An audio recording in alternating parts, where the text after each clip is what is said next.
Hi you guys, and welcome to the Ambrosia Studio. Today I am in the workshop, and I thought today would be a great time to show you how to solder chains together. If you are really good on the bench in soldering, you definitely are good at soldering chains. Because chains are a really thin material, you don't have a whole lot there, so it can be easy to melt them. So that's usually what you start with when you are kind of getting familiar with working with jewelry, is start soldering chains together. So today I am going to be making a multi-layered chain necklace. And so this client, she actually wants to create a necklace for her brand new baby boy with his birthstones. And so we're actually gonna have 3 different layers of necklaces together. And so I'm actually gonna first show you the different types of clasps. You can see here, this is called just a spring clasp. It's kind of your traditional clasp that you use. But what I love to work with, especially with finer jewelry, are these lobster clasps. Whoops. And it looks just like what it says, a little lobster clasp, like a little claw.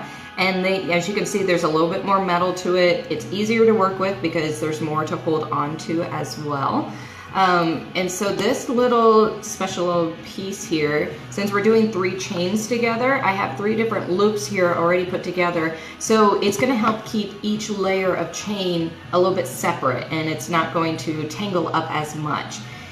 So if you have a necklace and it's always such a pain to put on because, you know, one, we're trying to clasp it behind our head and we can't see what we're doing, what I recommend is on the other part where you're actually latching onto, this is the other side of the necklace I'm using, but what I recommend is using bigger rings on the other side so it's easier to clasp onto something.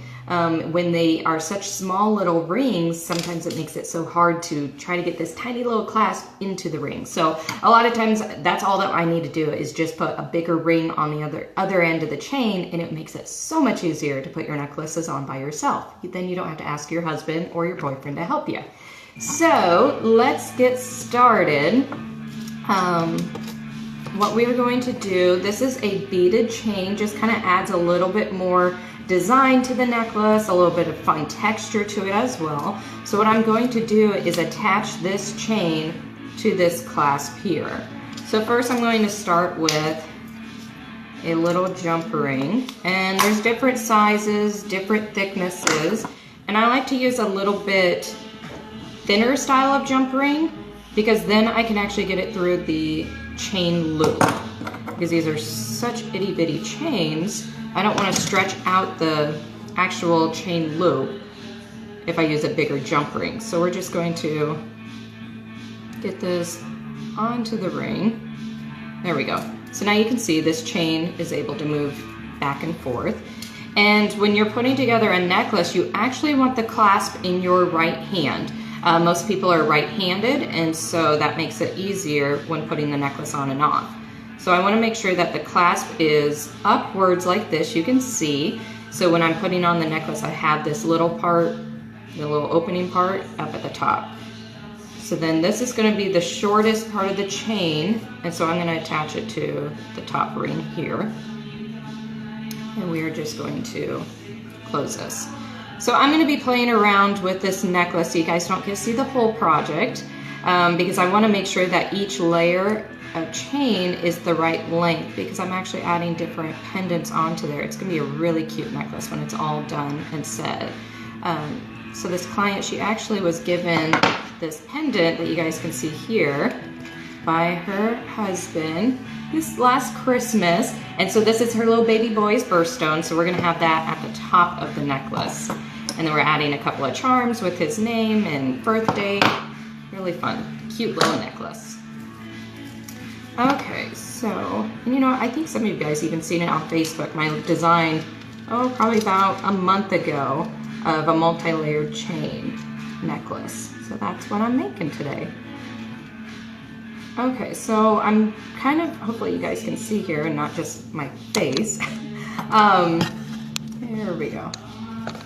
Oh, maybe. Okay, so what I'm doing is actually taking this little jump ring, and the part that's open, I'm going to keep it up at the top.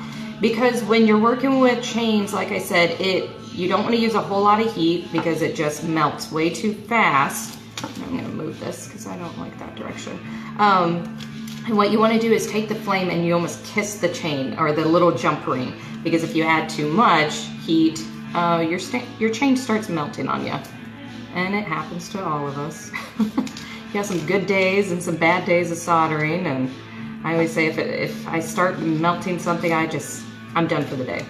So that's why I leave a long length of chain on the other end, so you can always shorten it, but you can't really add to. Okay, so we are going to get our solder. So I like to use super easy solder. I know it's so technical. You have hard solder, like we talked about, depending on what pieces you're working on, you always want to start with the hardest and work your way down. So I'm using super easy solder, or easy solder, because we have it's going to flow quicker. The solder is going to flow itself quicker because you don't need as much heat as you're working down from hard to medium to easy. So we're cutting up a little bit of solder here. It doesn't take a whole lot. So these are itty bitty pieces you guys aren't even going to see. And then it's trying to find my little spots of solder too, makes it difficult. All right, the fun part, let's get some flames going. There we go. And like I said, you want it just the right heat, because I don't want to melt this chain, especially since I'm on video. You know, you guys kind of put me on the pressure. I'm on the spot here. Okay, so we're going to use our little pick here to be able to pick up the solder, and I just need a little bit here. There we go. So you can see this tiny little ball of solder. That's all that we're going to be using. And so I've got the opening of the ring up at the top, and that's what I'm going to solder to. So I just barely add some heat. Oh, this is moving on me. There we go. Okay, we're just going to add a little bit of heat here, and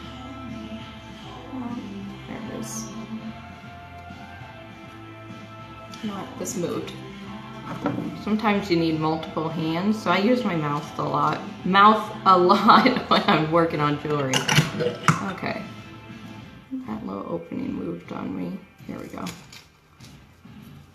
And it's really hard to see because you want that ring to be such a tight close that sometimes you can't even see where is the opening. And there we go. Got that guy to solder. So now, like I said, you just barely kiss it. So now I can actually move the chain onto the ring here. And there we go, you guys, all said and done. So I'm gonna be attaching 3 more chains, and then afterwards do a bunch of polishing. It's a little warm. It does get hot as you solder. And so that's pretty much it. So stay tuned, follow my Facebook page, and you guys will see the finished product. If you have any questions about necklaces, if you have a chain that's just kind of kinked up, there's all different types of links that you can work with when it comes to chains itself. Some that are stronger, some that are prettier.